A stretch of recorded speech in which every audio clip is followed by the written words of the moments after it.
La CPI n'exclut pas une audience par contumace contre Vladimir Poutine. La procureure adjointe Mam Dieng estime la procédure possible et utile. Le voyage de la flamme olympique autour de l'Italie a commencé à Rome. D'ici le début des Jeux, la flamme aura traversé le pays et parcouru 12 000 km.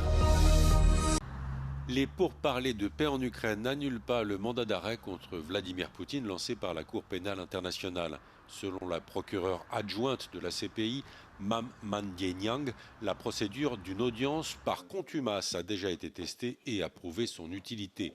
Sa collègue Najat Shamin-Khan explique que la paix n'est pas possible sans la justice. Peace and justice can march together, and many would argue that justice is not possible or peace is not possible without justice, that there must be the possibility of accountability in order for peace to be enduring, to be sustainable. So that is, I think, one of the really important discussions we heard in the context of the Rome Statute when it was being negotiated. I think it's a very important concept. Vladimir Poutine est suspecté par la CPI d'être impliqué dans des crimes de guerre commis en Ukraine. 5 autres responsables russes font l'objet de mandats d'arrêt. La CPI dépend uniquement de la collaboration des États pour arrêter les suspects. L'arrestation et le transfert de Vladimir Poutine par la Russie ou un autre État est très improbable.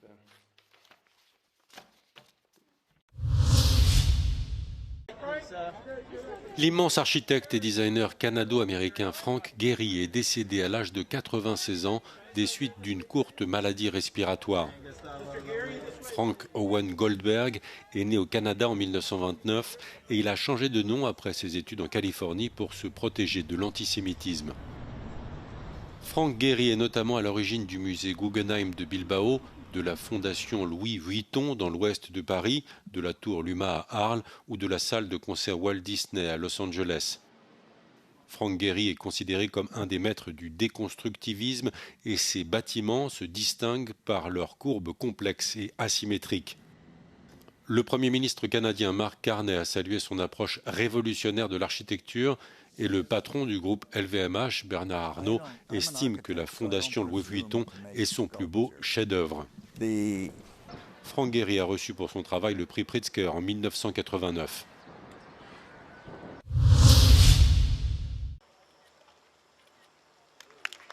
La flamme olympique a commencé son périple italien avec ses premiers relayeurs à Rome.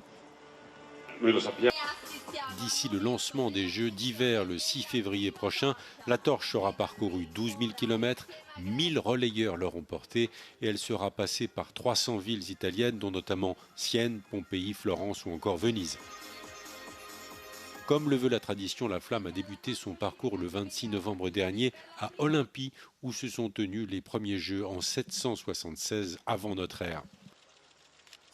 Les Jeux olympiques d'hiver de Milan-Cortina 2026 sont les 3e Jeux d'hiver organisés par l'Italie. La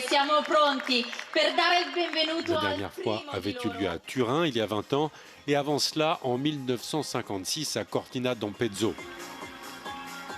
Rome a également accueilli des Jeux olympiques, c'était l'été en 1960.